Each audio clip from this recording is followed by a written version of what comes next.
Bridgestone is very, very well known for the premium tires that we build, but we do have the ambition to focus on what we call sustainable solutions. So that's why we've also been betting quite heavily on what we do with tire solutions, with mobility solutions in general.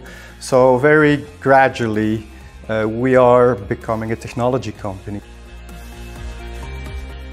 Tires are becoming the only noise emitting part of an electric car. So noise engineering, sound engineering becomes an important aspect of what we do with tires. Tires are actually becoming, certainly in the premium segment, more and more a highly technological product.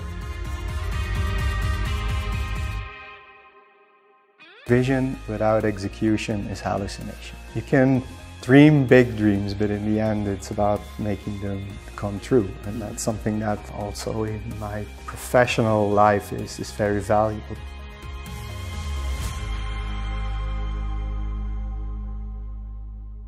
This is CIONET TV. My name is Hendrik Deckers. I'm here today with Bart Kerkhofs, who is the Vice President, Head of IT, EMIA at Bridgestone. A very warm welcome, Bart.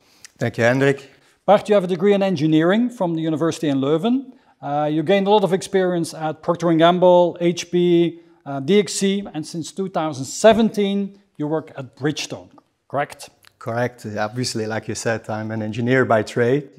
I got my first Commodore 64 when I was 13 years old, so that's where I became the computer geek. But I also grew up in the shadow of the racing track in Zolder, well known for Formula 1 in the 80s. And that's where I suppose became a petrol head. So I'm lucky to be able to combine my job as a head of IT in working for an automotive company that has quite a reputation in motorsports. Okay, so Bridgestone, it's a household name in motorsports, but beyond that, of course, as well. So, but tell us a little bit more for those of us who don't really know what the focus of Bridgestone is. What is it that Bridgestone does and does really, really well? So Bridgestone is first of all a Japanese company. So we're based out of Tokyo, and obviously we are very, very well known for the premium tires that we build. But we do have the ambition to focus on what we call sustainable solutions. So that's why we've also been betting quite heavily on what we do with tire solutions, with mobility solutions in general. So very gradually we are becoming a technology company, and we're growing quite quickly in that area as well. Okay, so Japanese sustainability, technology are some of the key ingredients of Bridgestone today, premium brands. Now, Bart, we live in special times. There's geopolitical turmoil, there's financial challenges, and so on and so on. So if you look at Bridgestone, where do you see the main business challenges that the company is facing today? So I think what we usually consider the disruptive factors in the automotive industry, we often use the acronym CASE, yeah? And that stands for connected, autonomous, shared, and electrified. So it's basically, that's what's happening in the automotive industry. Cars are becoming more connected with other vehicles, connected with the roads they drive on. Yeah? Vehicles are becoming more and more autonomous. They either drive themselves or partially, or there is sort of a hybrid way of working with somebody who's actually in the car. Models are changing as well. Car ownership is changing. Subscription models are becoming much more popular, where people actually share cars. And then, of course, very close to many of us is the electrification of a fleet. An electric car has very different demands from what it needs from a tire than a regular car. Electric cars are heavier, have more torque, but also,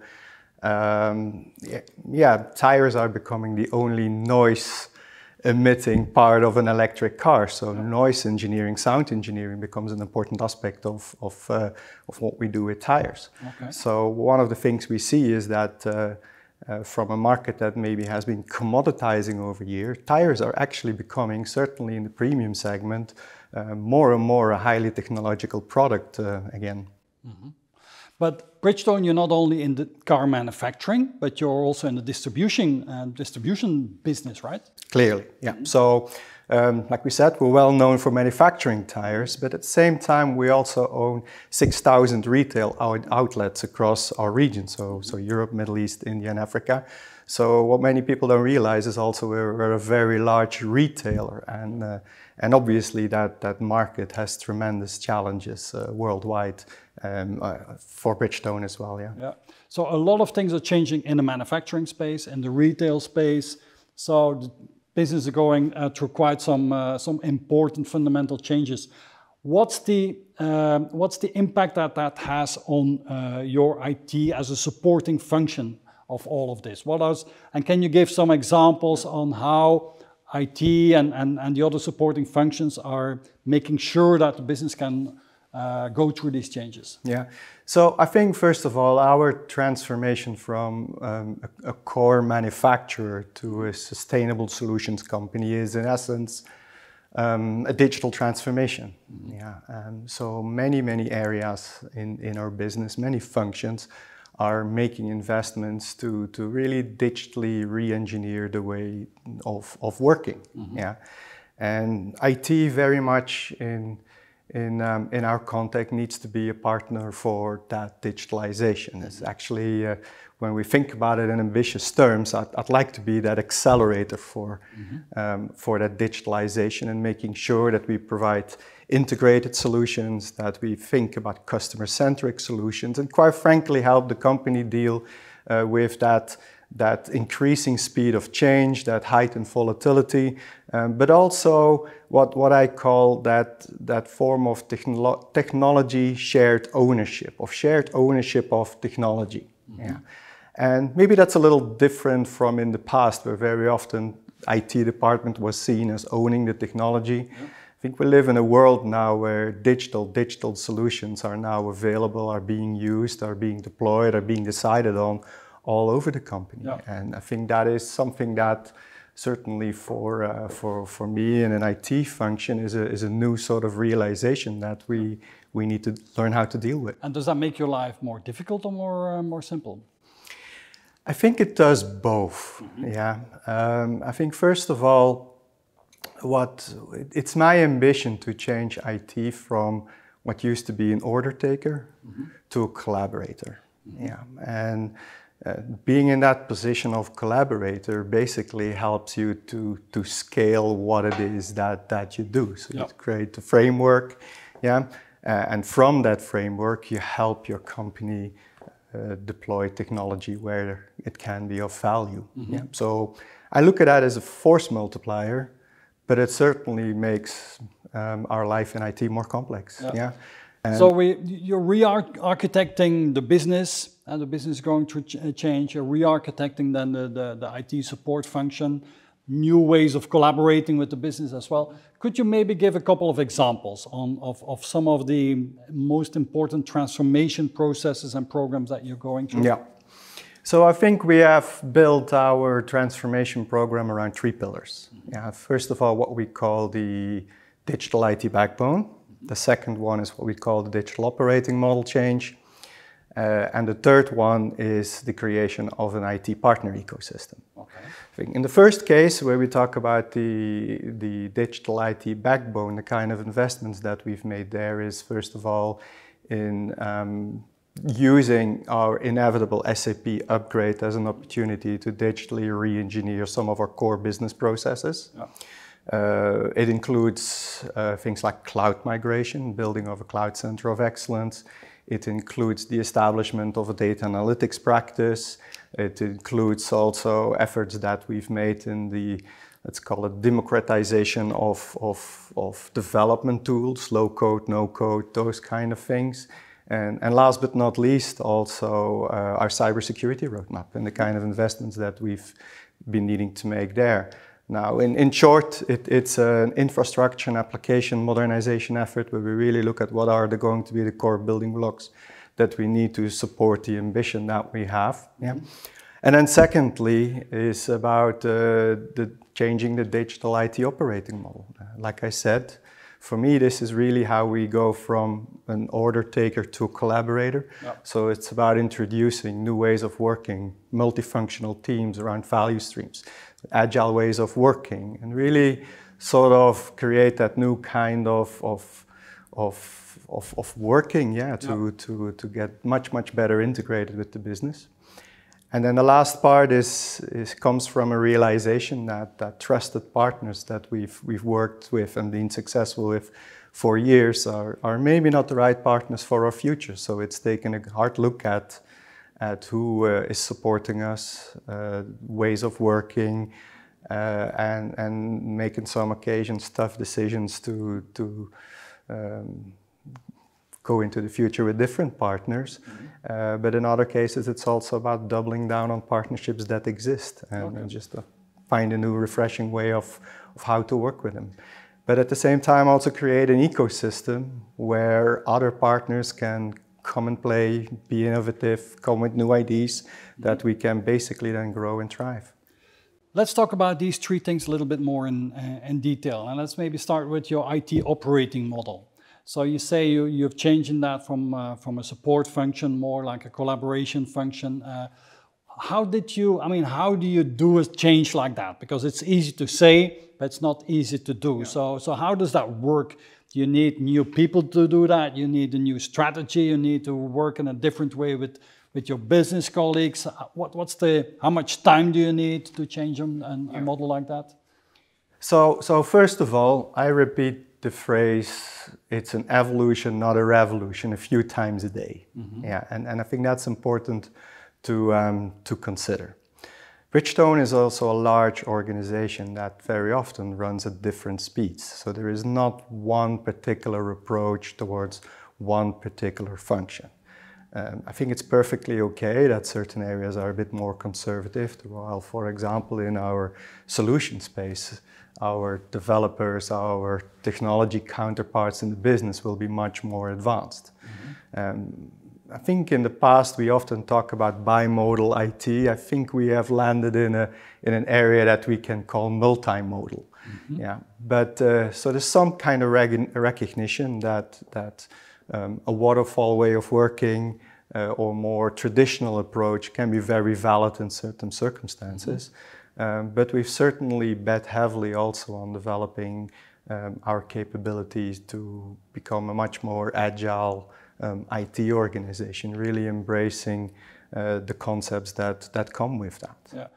So what you're saying is you have to adapt a little bit to that business unit or this client on where they are in the thinking and how, absolutely, yeah, how open they are to really collaborate with IT as well. Absolutely, and I think some of my colleagues have, I don't know whether it's a luxury position or not, but the board decides one day that now we're going to work agile, and then simply things seem to happen. That is not the approach that we've taken. We've built that from the ground up. We've taken a bit what I call a crawl, walk, run kind of approach, where crawling is very much looking for our own initiatives within the IT space to start practicing the agile concepts. Walk is the first steps towards doing projects together with our partners in the business. Mm-hmm. And we're now getting into that run phase where we look at the actual transformations of some part of our business into a full agile way of work.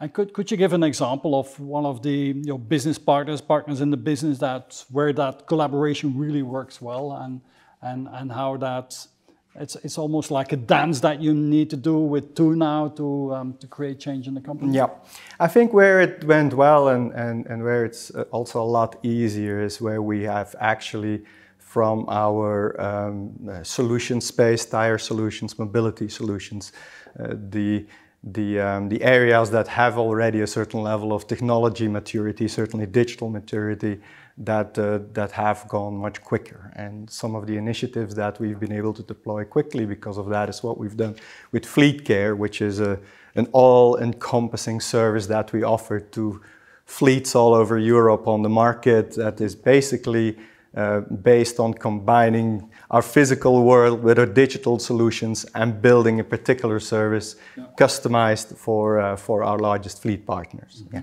So that's an area where it certainly has worked well. Okay.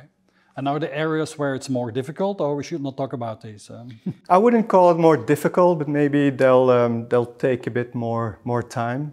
Yeah, maybe more the sort of traditional functions, which I will not the name hardcore engineers. Maybe, yeah. Who knows? So I've got to try to stay in good standing with all of my colleagues here, but they know who I'm talking about. And so within what is the change that you need to make in IT itself?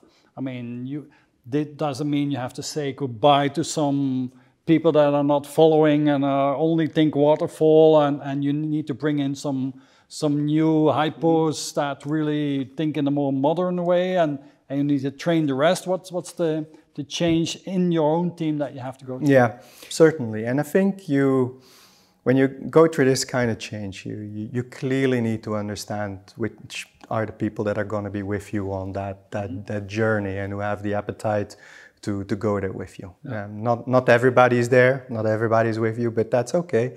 There is still a lot of value in people that are experts in project management in the waterfall space. Yeah. But certainly it's also been a journey that we've been on with our partners. Mm-hmm. Yeah. Both from them helping us out to understand what kind of practices to introduce, how to build centers of excellence, and even in many cases we've been on that journey together, where also some of our partners have embarked together with us and learning what this is about essentially. Yeah. But also in that reassessment of who our partners are and who we engage with, this has become certainly much more a criteria that we have been selecting on, together with an understanding that maybe we needed to bring back a number of roles, that we maybe have gone a little bit too far in what we've outsourced and take some of the skills that traditionally we would have gotten our partners to do, to take that back and invest in that area. For example, in cloud engineers, so for the whole cloud migration space, but also in what we do with our data lake, like data engineer, data scientists, in the security space. So these are the kinds of profiles that we've really consciously invested in and tried to bring back from where they were at an outsourcing partner, basically. Yeah. So describe me a little bit your IT operating model now today. How many people are there? How have you organized them? What kind of groups do you have? So how is it set up today? So what we've organized around is very typically around a bit of a platform versus product kind of structure. Mm-hmm. Yeah. What we've done is we've invested heavily in what we call the platforms team, the enterprise platforms team, where we have typically our cloud operation, our SAP, our data lakes, network, those kind of things. And we run that very centrally. We really look at that as the core of what IT layers, does. Yeah. And then we've organized in what we call our product portfolio teams, which is essentially how we partner with the business. Yeah. That's where we line up to functions like manufacturing, supply chain, R&D, finance, HR, and that's how we try to establish that collaboration that I've been talking about. Mm-hmm. Yeah. Very often we combine that also with centers of excellence around, for example, data analytics or SAP practice. Yeah. In that combination, basically, we use what we sometimes call a hub and spoke model to create that kind of central expertise, but use then that spoke model to collaborate with our partners in the business through that multifunctional teams, agile ways of working, leveraging the platforms which are essentially our building blocks. And that's sort of how we try to manage that gradual transformation to become a much more business-connected organization. And that on an international level, on European, Middle East, India, Africa. So where are your teams? Are they a little bit everywhere? And they're everywhere. And has that changed since the lockdown and so on? Is it now even more dispersed than before? I think so, yes. I think we would historically be a central heavy organization out of our HQ in Brussels. Yeah. Certainly we have taken the opportunity now that we're all used to work in a very different way to strengthen some of the decentralized teams that we have. So we have a focus on manufacturing out of our manufacturing center of excellence in Bilbao. Our teams that support our R&D function are based in our technical center in Rome, close to the R&D engineers and the testing team and the proofing ground that we have in Rome. Some of our resources that support our finance function are closer located to our business processing center in Poznan in Poland. We're also investing more and more in our team in India, building a data and analytics capability over there. So yes, we're becoming very decentralized, very quickly, leveraging the best value for the best resources across the entire region. And what's your secret for success of managing and growing and making such an international team successful? Because you have all these different languages, cultures, and so on. Making a one team out of that is not an easy thing, I can imagine. It requires a bit of juggling, but I think it's forces for a large extent also in its diversity. And for me, it's been important to create enough room for our team to play in, yeah, to excel in what they do. My leaders come with expertise in their particular areas, being it R&D or manufacturing or supply chain, and we try to leverage that as much as possible. I try to stay away from micromanaging them, but making sure that I am there when that is needed, or also get out of the way sometimes if that is needed. But it's certainly it's certainly complicated to manage an organization that is that. I can imagine. Yeah. So we talked about your IT operating model, and you said that building an ecosystem of strategic partners is very key to your success. So tell me a little bit more about that. How do you select the best possible partners for you? What are your criteria, and what's your model to collaborate with your partners? I think first of all, when I joined Bridgestone, one of the observations that we had is that we had a very large partner ecosystem. There were a lot of IT players in our area, yeah. And I also felt that what we had was a bit of a reversed pyramid. So if I'd made this graph where at the base we had the commodity type of services, the managed services, and at the top we'd have the more innovative partners.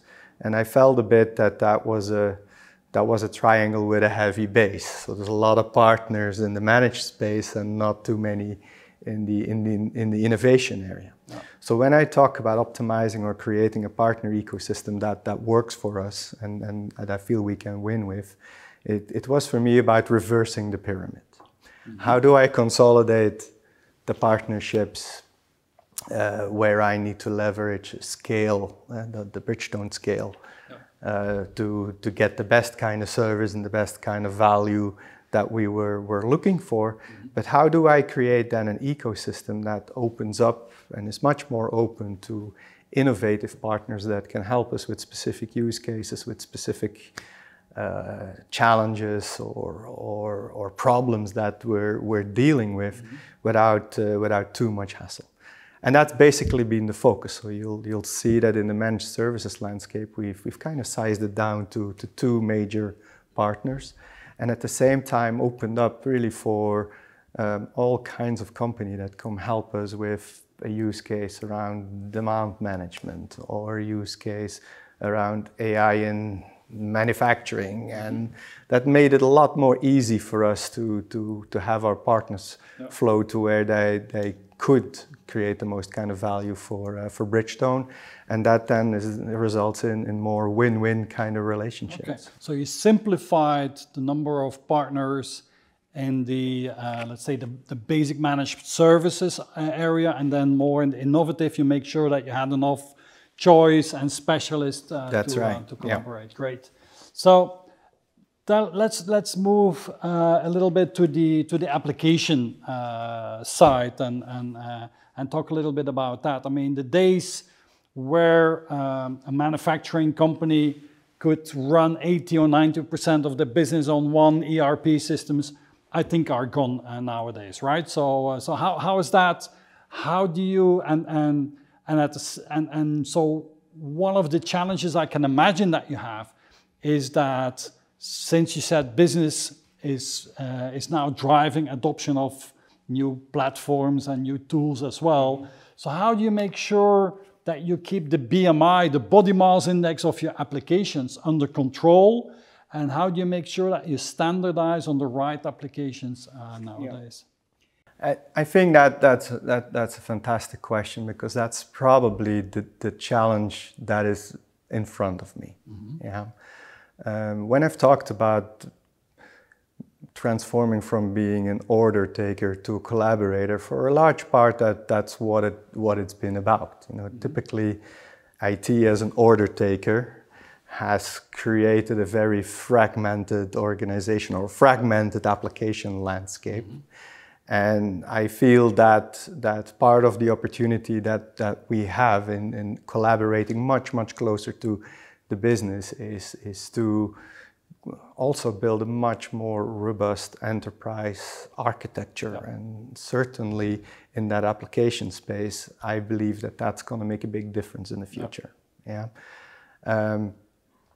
That said, that also comes then with really investing and building enterprise architecture capability. And that is an area where certainly I'm putting a lot of attention on. That comes to some extent also with establishing the design authority and who is going to determine what kind of platforms and what kind of systems we're going to run for what kind of function. And like I said, that's going to be a big challenge in the years ahead. And that's a different discussion with the business, right? Very different discussion. So, I mean, we cannot just adopt whatever tool that is the tool of the day, but we want to standardize, we want to invest, we want to simplify at the same time so that we can integrate them in the right way and that we can, well, I mean, managing the complexity of IT systems is so important, I think, right? Absolutely, but I think you also need to have earned your ticket to ride before you get into that conversation. Your operations need to be stable, and your digital backbone, your operating model, but also your partners need to be in a place where everybody is able to engage in that conversation.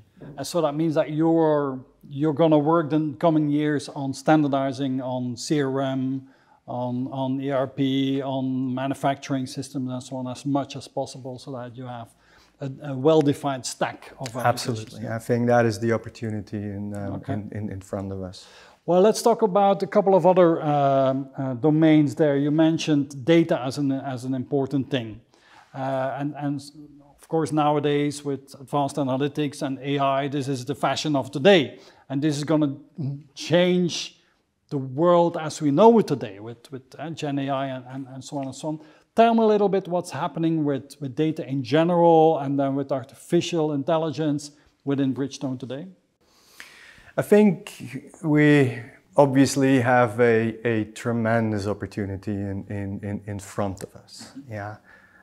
We generate huge amounts of data that can be very valuable for us in what we do. How we manufacture, how we optimize our supply chain, how we do demand forecasting, how we also make differences in how we collaborate as a community of employees across Bridgestone.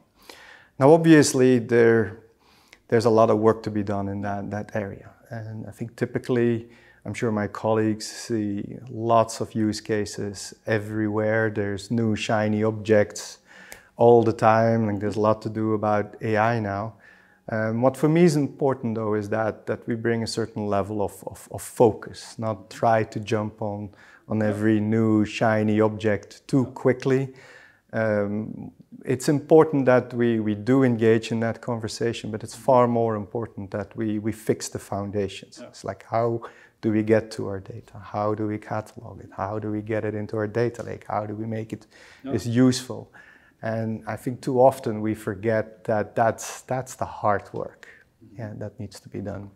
So certainly from our point of view, that's going to remain a focus for us. Yeah.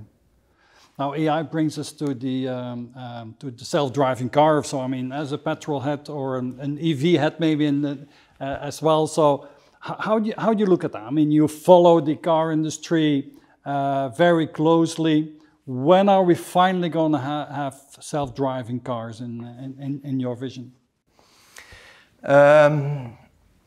I think we already have self-driving cars. Yeah, maybe the technology is now very, very close to where it should be, but maybe we as humanity are not entirely ready for it yet.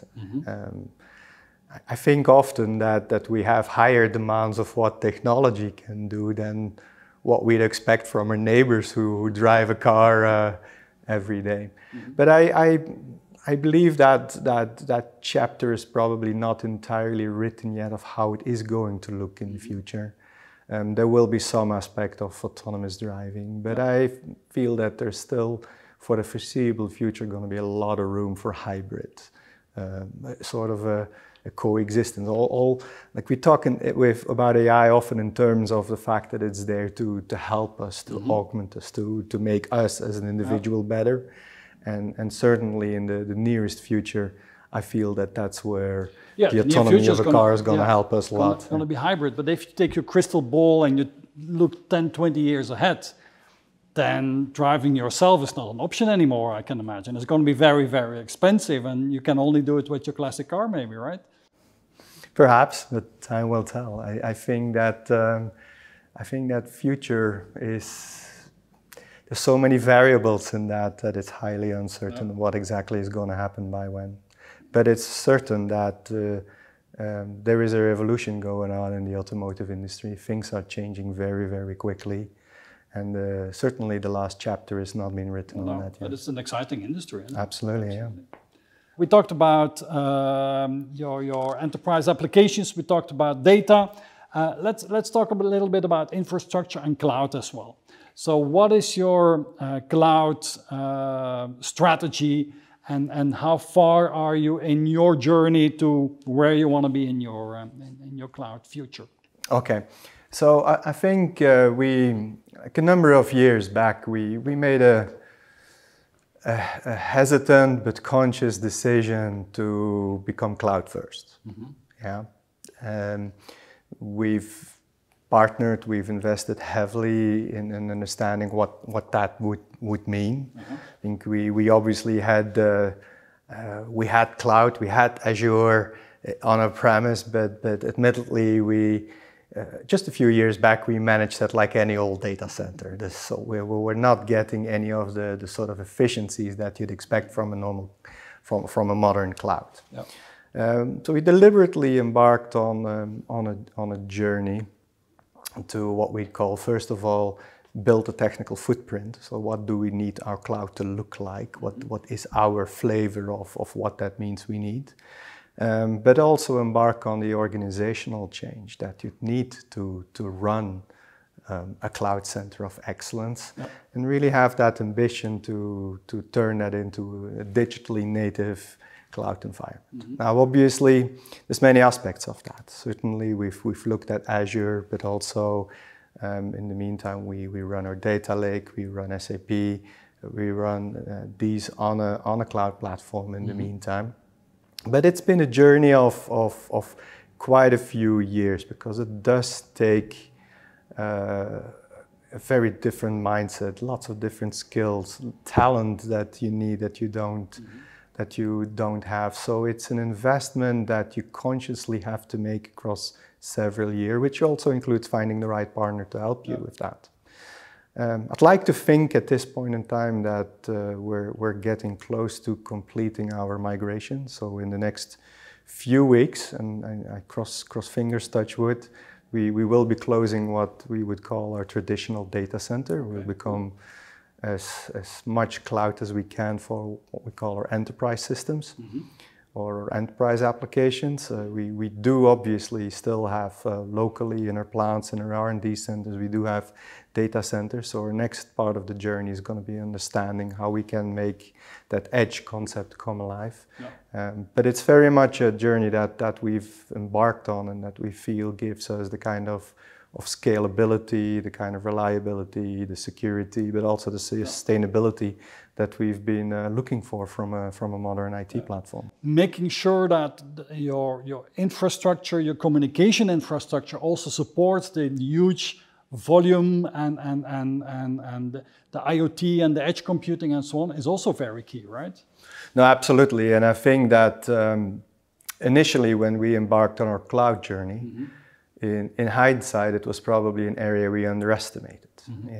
Not that we've completely ignored it, but I would have paid much more attention to that particular area much sooner in the process if I had the opportunity to start over again. Now, luckily, we have been having a great partnership with BT for a number of years now. And they've really been instrumental in helping us shape that particular transition, also helping us build our roadmap, helping us understand what their roadmap for the future looks like and how to take into account the kind of investments we need to start preparing for.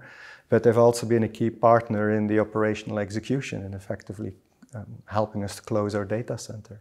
Okay. And you're helping them on their roadmap, I understand as well, right? I'm sure, yeah. So they love to hear from their customers what their challenges are, how they can help. So this is very much a mutual gain, like a win-win kind of relationship where we have a partnership for a few years. That is important to Bridgestone, but I'm sure is also important to BT. Okay. Now, last aspect of that, we mentioned it already quickly, is security, of course. I mean, cloud models means completely different security models and challenges as well. I mean, I can imagine that you, like many organizations, are doing major investments in that area as well, right? Absolutely, and I think that obviously every organization looks at how they plan, how they budget going forward, but we see that every year what we plan to do, certainly in the security space, becomes a more and more important part of how we do business. And I sometimes refer to what our security organization does as the same thing what brakes on a car do. It feels intuitively that this is meant to stop your car, but it's actually what makes your car go faster.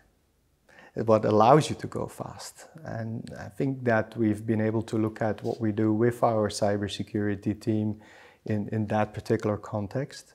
We have great engagement with our business executives at board level around cybersecurity, but also around data privacy and particularly those kind of compliance efforts as well.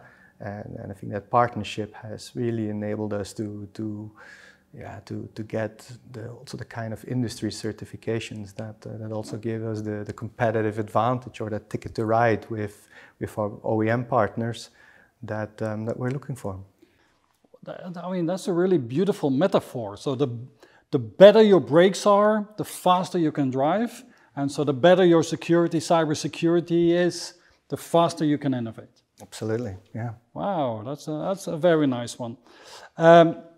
We touched upon in the beginning of our conversation, Bridgestone traditionally is a Japanese company. I can imagine that has an impact on the culture. Maybe we can touch on that a little bit as well. Technology driven was one of the key factors, and it's clear that there's a huge investment and you're making huge changes. Sustainability was one of the USPs for Bridgestone as well. Tell me a little bit, what's the role of the CIOs and IT in general in helping Bridgestone become more sustainable? I think first of all, like in Bridgestone has an old culture, as an old Japanese culture, and already at the beginning in 1931, our founder talked in terms of a company that gives back to society and that does well for society will be rewarded forever. Yeah. And that's still one of the things that we see ourselves being influenced by on a day-to-day basis, and that's the kind of value framework that we've created. We call that our E8 commitments. Yeah. That's the kind of framework we've created to demonstrate how what Bridgestone does gives back to society. And obviously the environment and taking care of the environment is one of the pillars in that particular program. And to that extent, we look at sustainability and what we do with sustainability as a key competitive differentiator for Bridgestone as a brand on the market. And we're proud to say that there's across a plurality of benchmarks, we're doing really well in that area. We for example have a platinum score with EcoVadis, which means that we're being ranked top 1% in the efforts that we do in that particular space. Now, in terms of how IT can contribute, I think particularly in that area, we see a lot of activity going on around CO2 accounting, around ESG reporting, around the European directives around deforestation, and all of these elements that are requirements basically that help Bridgestone to be that sustainable leader, or that leader at that sustainability front. They're essentially, the solution is very often digital, and they're platform solutions. So IT, as an IT team, we invest heavily in that. We create core expertise in that, very much like we do for ERP systems or CRM systems or whatever. So this does become a particular competency where we are investing in. But let's talk a little bit more about your role in the organization. So today you're VP, Head of IT in EMIA. What is that you really do, and where do you spend most of your time today? I think we talked earlier about the fact that for me, my ambition is to turn IT from an order taker into a collaborator. Yeah, and that essentially is a huge challenge. It's management of change, it's cultural change, it's a people thing. And that's quite frankly where I spend a lot of my time on. I don't like to call it evangelizing, but it's a little bit of that, helping the organization out understand what it also takes from the business or from the functional side to get the maximum out of the digital investments that we've made. Yeah, and certainly this year, next year, probably for the foreseeable future, that is going to be one of my main challenges. Because when you run an IT organization, I mean, you need to build the credibility and the reputation in order to have your seat at the table and to be a business partner for the other parts of the organization, right? So how would you describe your way of managing your team? Is there a specific management style that you adopt in running your organization? I think first of all, like we talked, I have a very dispersed team. My team basically is all over the region. I hope that they have at least all affinity with the automotive industry. Yeah. That's certainly a plus. But I'm not a micromanager. I believe in personal accountability. We've talked earlier about the fact that each of my direct team members are very competent, capable people for their own particular area. So I work a lot on a trust basis, that they know what they're doing. And I do hope that I can work from an angle that gives them the kind of support that they need to be successful. And like I said, get out of the way when I need to get out of the way. Yeah. How easy is it to attract the right people in your organization? How attractive are you as an employer? And people that watch this video, why should they come and work with in your team? Well, I think first of all, this is a very, very challenging business, yeah, and we certainly have our challenges when it comes down to the war for talent. But I personally, I get very excited about what's going on in the automotive industry. It's to some extent an industry that is reinventing itself at a very, very quick pace. Society as such is reinventing itself almost with a huge impact on what is going on. And I think certainly for those that have passion for technology, this is a beautiful sector to come and work in, and where you can really make a difference with whatever skill you can bring to the table. Okay. We talked about your management style. Let's also talk about leadership style, because I mean, you're a manager, you need to organize your team, motivate your people, and so on and so on. But in the end, people want to work with you because you are leading them in the right way, I can imagine. So what do you think people will say about you? What do you think how is your leadership style appreciated? What is it that they say about you when you're not around? Well, I'd love to be a fly on the wall and hear directly what they have to say. But I know what I hope they'd say is that I'm a very approachable manager, that I look for the collaboration. I don't like the hierarchical barrier sometimes that is being created. So I'd like to operate from within my team. Yeah. Probably if you ask some, they'll repeat a few slogans that I repeat once in a while. I like to keep things simple. One of the things that I say is, hey, if you come and ask me something, there's only 4 things that I can give you. I can give you money, I can give you time, I can give you FTEs, or I can give you a shoulder to cry on, but that one you'll get only once. Yeah. So they might start resonating with that. But obviously, I'm pretty sure that also some of them will scratch their head and wonder sometimes how to deal with me. I realize that I can be fairly demanding.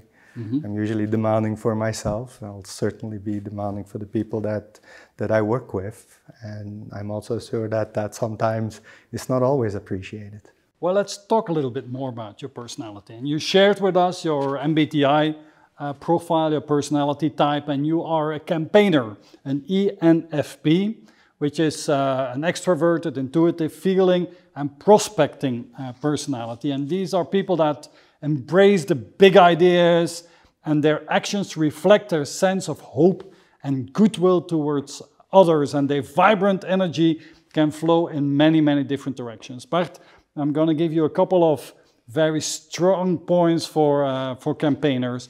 And you tell me, where do you recognize yourself in, and then we'll do the flip side of that as well. Okay. So ENFPs typically are very curious, perceptive, enthusiastic, they're excellent communicators, very festive and good-natured. So which one resonates most with you? I think that sounds like all of the above, probably. Yeah.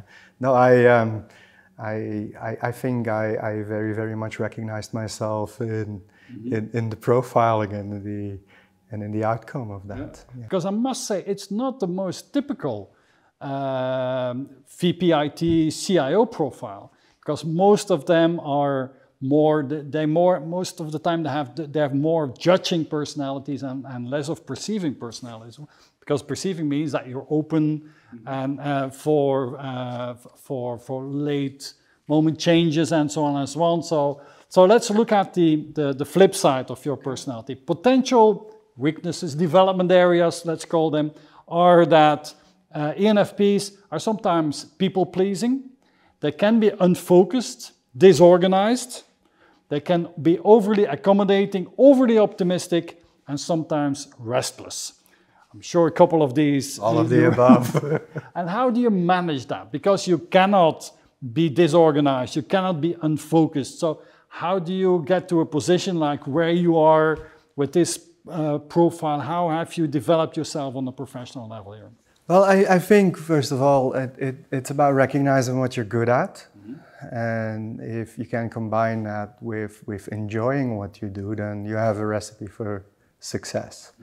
If you then recognize also what your development opportunities are, and you have the humility to admit that, then you can also surround yourself with people that help you compensate for that. And I think that's where I've always been fairly successful in recognizing probably what my shortfalls are, or where I'm not that good at, but then surrounding me with people that I rely on and trust on, and yeah, that just helped me build a really great team. And in the end, there's no individual that can carry this stuff alone, right?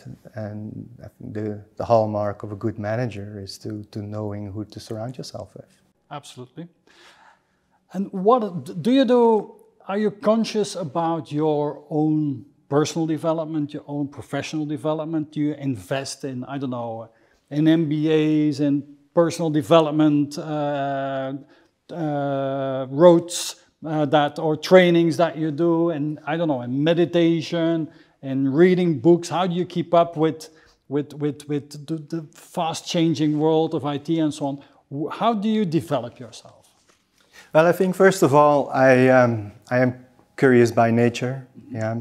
So certainly professionally, I surround myself with people who give me great advice. Like I a regular attendee of conferences, of peer-to-peer organizations. Community, you're very active. Absolutely. In our community. Yeah. I'd love to stroll into particular topics and learn more about them, but given my personality, I won't go too deep into them either. But to be honest, like I said, I'm curious by nature. It's also part of how I relax, is to learn about new things. So like I'd love to learn about history. I'd like to learn about certain technical topics. I like to do things with my hands, be creative. So it's that curious nature that I have, which very often makes me also a bit restless. Yeah. So it's both how I develop professionally and how I disconnect. So I think this is the right moment to talk about your passion for cars and for historic cars. Tell me a little bit more about that. Well, I guess I grew up with that. You know, I mentioned earlier, I grew up in the shadow of the racing track of 1980s Formula One and Deutsche Tourwagenmeisterschaft. So that's always been with me as a kid. I had an uncle who restored classic British cars, like a Triumph, a Tier 3. And I've always remembered that. And when at my first opportunity, when I had the ability to own a classic car, I bought a small little Triumph. And you work on them yourself? I work on them myself. So I've educated myself specifically in that classic car technology, from engines to bodywork to upholstery to the whole aspect of it. And I've owned a few classic cars in the meantime. It's my joy to participate in road trips, either in my neighborhood, or even take a classic car all the way up to the north of Scotland and back. So that's absolutely my passion. So specifically British cars. What's your current car that you own? I own an Austin Healey 3000 from 1963. Very good. And I have been lucky to take over my mother's daily driver for 25 years, which in the meantime is a classic car, and that's a 1992 Mazda Miata, which I spent quite a bit of time restoring myself. And I'm very pleased now to start handing that over to my daughter, so we keep it in the family. Okay. So let's talk a little bit about your family. You shared with us you have a daughter, she studies psychology, you have a son who's a law student. That's right. What are the, I mean, and don't have an engineer in the families or a big loss there, I can imagine. But what is the, and so I want to dive a little bit deeper in your personality and what drives you.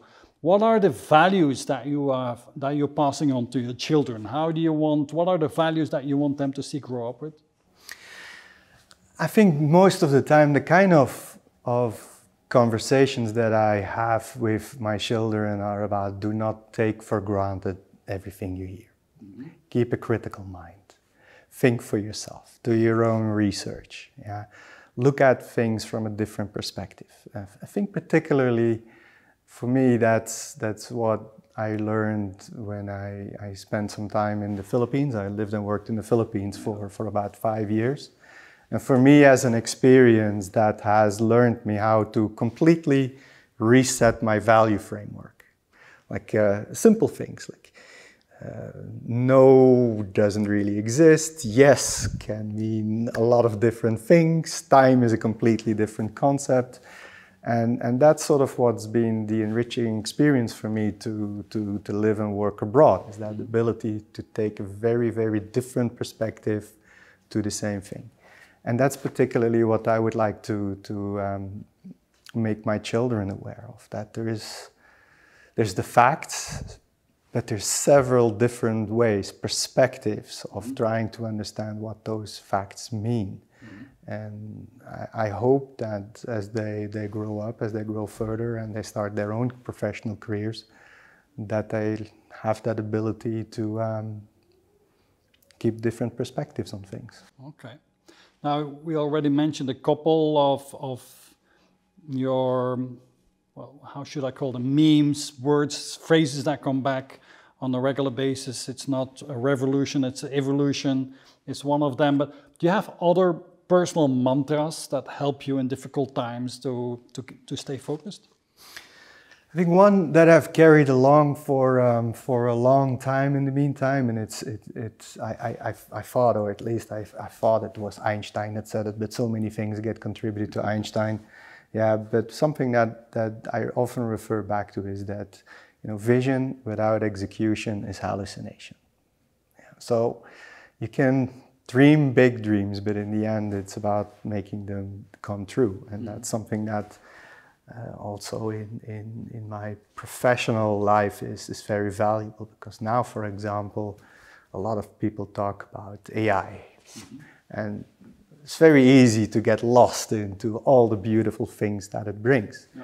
But what are we now going to do with it? How do we really decide where it's valuable for us, and how we're going to execute for that? Do we understand what it takes? Do we have what it takes to do certain use cases? Yeah. And yeah, that's one that I regularly get back to. Okay. Now, you already shared a couple of personal things, but if you look back on your personal life, your professional life as well, what would you say is one of the best things that has ever happened to you? I think one of the best things that happened to me was also one of the things that came out of maybe the most difficult situation professionally I've been into. I think at a certain point in time with a previous employer, I felt that professionally I got really stuck. Yeah, there was sort of no way from where I was. But I've had what I felt was already made a really nice career, beautiful career, and was very pleased with how it had advanced. But then I took a very difficult decision to take a step back, make a lateral move into a very different kind of profession, and grow again from there. And that's probably one of the most difficult decisions that I've taken, but that's also probably one of my best decisions that I've taken, because certainly my career has accelerated tremendously from there. Because you worked on the supply side and on the demand side. You worked at P&G and Bridgestone on the demand side, let's call it, and then in HP and DXC on the supply side. How do you compare that? I mean, that's completely different ways of working? Well, yes and no. It feels to some extent also as a natural progression or a circle that It's complete now. That is complete. Obviously, I started with Procter & Gamble. When Procter & Gamble decided to outsource its IT to HP, that's how I became an HP employee. I was working in the Philippines at that point in time. So I was, you could say that, as far in the IT back office as you can possibly be. And every step that I've since taken in my career, I've made a conscious move to come closer to the customer. No. From the back office into delivery management, into a commercial role, account general manager, and then it almost felt time to come on the customer side again. And okay. I feel that whole evolution is very, very much a strength for me in my current role, because I do have seen almost every aspect of what a job in IT can be, or what you can be exposed to as an IT professional. Some people say that the CEOs of the future are the current CIOs, the current VPs, ITs, because they have seen so many aspects of the business, so many business processes. They've interacted with so many different clients and so on and so on. You feel that as well, and you see that as a potential career path for yourself, more in a general management role? I think for a large extent I'm already in a general management role. Yeah, the role that I'm currently in is so diverse and has so many different aspects. Yeah.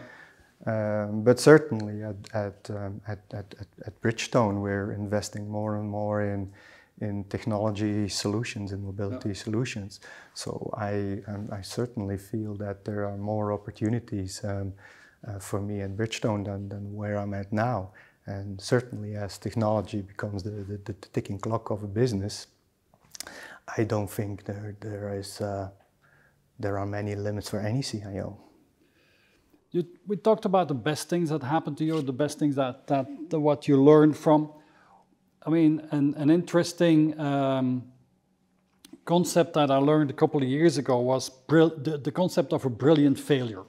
I mean, we all have our successes, but we also all have our failures, things that go completely pear-shaped one way or another. So could you maybe share one moment in your career where you said, well, there we completely effed up, but we learned a lot from it. There was a brilliant failure that we learned from. Well, obviously there's in a long career, there's many mistakes.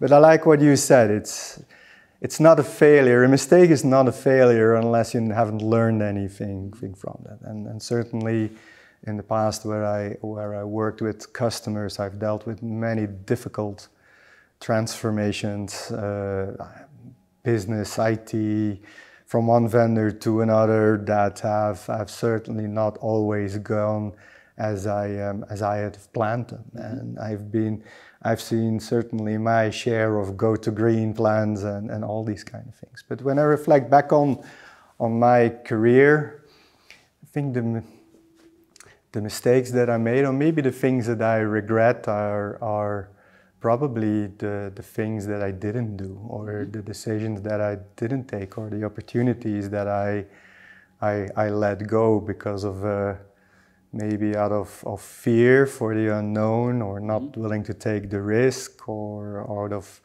a certain level of comfortableness with where I was, being afraid of the uncertainty. And now, after a few years, now that I'm wiser, those are the things that I look back in regret. Okay, let's go to the philosophical level, Bart. And if you reflect on how you are wired and how you function in life, what would you say that you really love most, and what is it that you fear most in your life? I think that in general, I love life and everything that comes with that, and the people in my life. I am a bon vivant. I love to travel. I love to eat well, drink well. Just generally enjoy what life has to offer. Yeah. Maybe that's also my biggest fear, that one day it will end. Yeah. Maybe at a certain point in time I'll lose my health, or my age won't permit me anymore to get into a classic car and do the kind of tours that I would love to. And certainly if it's something that I can wish for, it'll be a long and healthy life. Yeah. So a long health span, as we call it nowadays. That's what we... Quality of life. Yeah, absolutely. How do you look at the future? I mean, we live in uncertain times. That's the least we can say.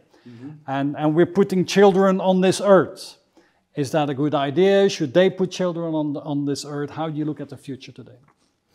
Well, I think I look at the future with a lot of excitement. Yeah. Certainly we see recently a number of technological breakthroughs. Yeah, we live in an area where now there seems to be a real momentum around AI, despite the fact that this is being promised since the 60s, yes. Basically, pretty much.